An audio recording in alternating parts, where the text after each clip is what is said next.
Christian monks pretty much all subscribe to the general rules of poverty, chastity, and obedience, but only a single priest from a single order has been tasked with guarding one of the most legendarily powerful relics in history. Hermits were an important part of early Christian spirituality, especially in the Eastern Mediterranean, and they contributed a great deal to the development of Christian monasticism. Some of these early hermits were anchorites, meaning they lived in a single small room and dedicated themselves to prayer and solitude. As monastic communities spread through the Christian world, fewer people lived as hermits, with most individuals who felt called to religious life joining one of these establishments. But during the 11th and 12th centuries, a revived form of the anchorite life became popular in Western Europe. Individuals would be bricked into an 8-square-foot room that was generally within the side of a church, and they would never leave. I like it here. It's quiet. Food and other essentials were passed in through a small opening called a hagioscope, or a squint, while waste was passed out through that same opening. A hole in the ground served as a reminder of death and as the anchorite's grave when the time came. Anchorites had widely varied backgrounds, ranging from repentant former sex workers to wealthy men who retained servants and built cells for comfort. Within their communities, anchorites ideally served as examples of service to God and the pious life. Shoes are among the many comforts that some monks do without. They either go barefoot or only wear sandals, depending on the specific rules of their order. Some groups, like the Carmelites, aren't generally barefoot, though they do have some shoeless offshoots. And some formerly completely barefoot groups have readopted sandals. After all, it's easy to imagine that bare feet could lead to frostbite risk during European winters.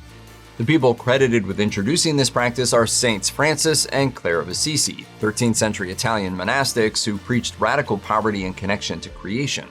Some sources go further and connect this practice to an incident in the book of Exodus, in which God instructs Moses to remove his footwear when standing on holy ground on Mount Sinai. The Order of Malta has a complex and colorful history that begins in Jerusalem during the 11th century. A group of Italian merchants petitioned the Caliph of Egypt to establish a convent and hospital to aid Christian pilgrims in the Holy Land. It became a formal religious order in 1113 and was charged by the Kingdom of Jerusalem with the care and military defense of pilgrims. The Kingdom of Jerusalem fell to Muslim armies in 1291, and the Knights of Malta retreated to Cyprus. Then they ruled over the island of Rhodes, serving as a Christian military force in the Eastern Mediterranean.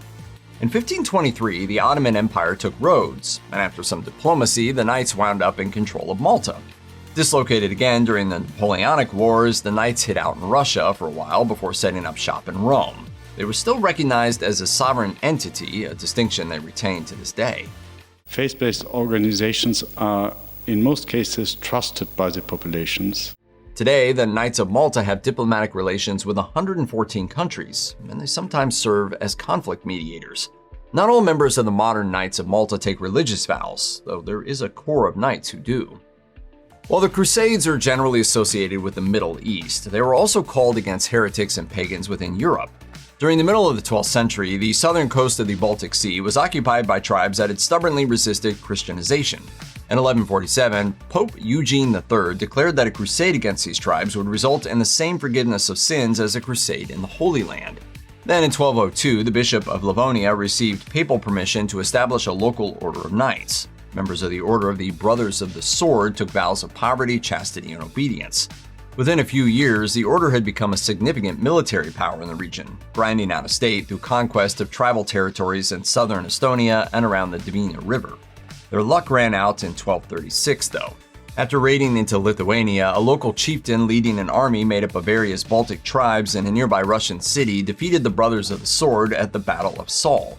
The brothers' savagery and their interest in expanding their own statelet rather than God's kingdom had become problems. So Pope Gregory IX forced the now weakened brothers to become a sub-branch of the Teutonic Knights, who ultimately completed the conquest of the Baltic tribes.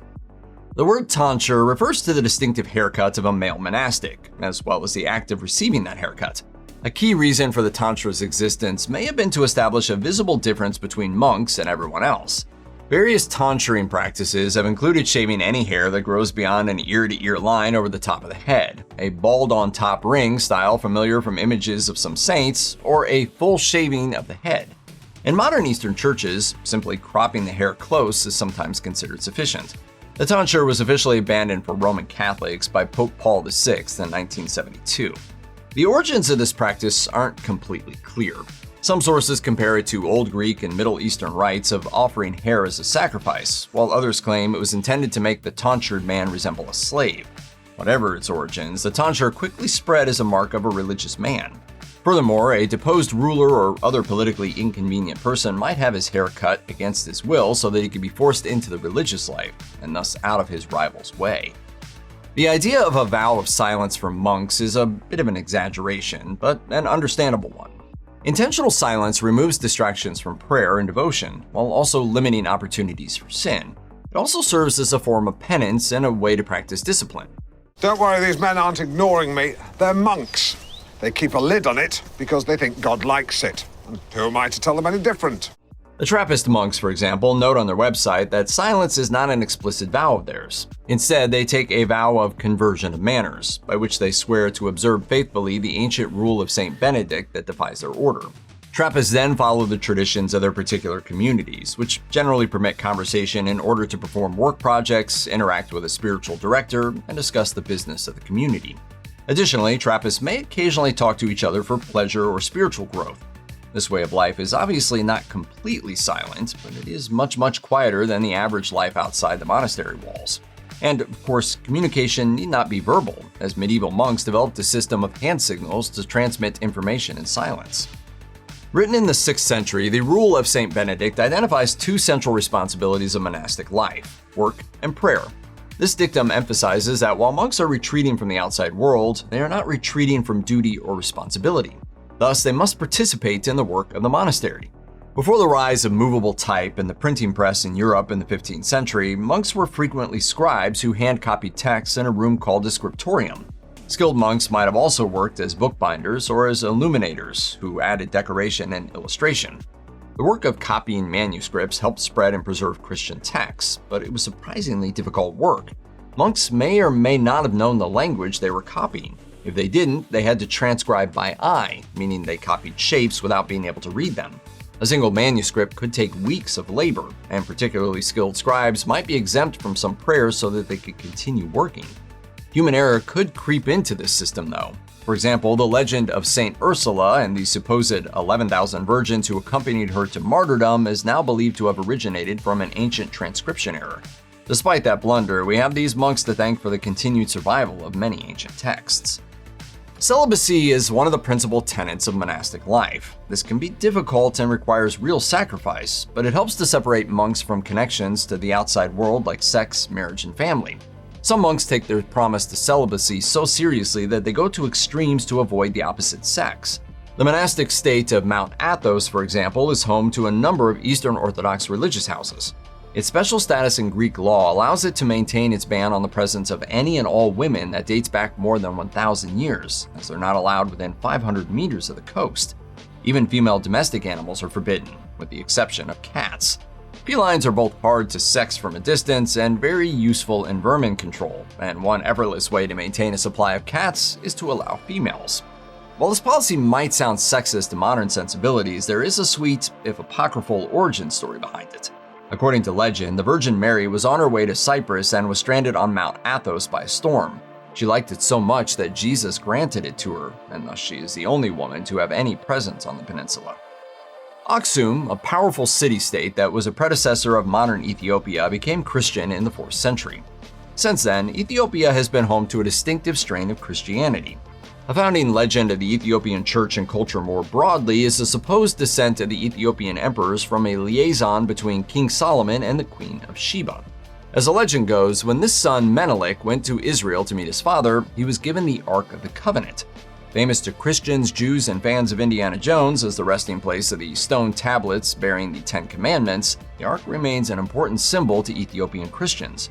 There's a replica in each Ethiopian Orthodox church, while the original supposedly rests in a monastery in Aksum to this day. The Church of Our Lady Mary of Zion houses this priceless antiquity, but before you get any ideas, no, I can't look at it. A single priest guards it from prying eyes, including those of the head of the Ethiopian church. Legends claim that these guardians are trained in lethal hand-to-hand combat. The Ark present in the church is almost certainly not the original, but considering its potential power, perhaps it's just as well that it remains under guard. What would happen if someone did accidentally see the Ark? blind. Would be and- blinded. Yeah. Most modern Christian monasteries today are Catholic or follow one of the various Orthodox churches, but there are also a small number of Protestant monastic foundations. During the Reformation, many Protestants opposed monastic life. Martin Luther and John Calvin wrote against it, and Protestant royals followed their lead. Henry VIII, for example, dissolved every monastery and convent in England and Wales in order to blunt their influence and seize their wealth. Meanwhile, the abbess of Zurich, Katharina von Zimmern, calmly handed her authority and her abbey to the city council and lived the rest of her life in the Reformed Church. Despite this traditional opposition to monasticism, some Protestants have remained drawn to communal religious life. Today, both Anglican and Lutheran monasteries exist in the United States. They follow the theology of their respective denominations and are therefore not under the jurisdiction of the Catholic Pope, though they do follow one of the sets of rules laid out by the early church figures. The Rule of St. Benedict was written in the 6th century, long before any Protestant denominations existed, so this document can serve as an example even to those who reject some of Rome's other teachings.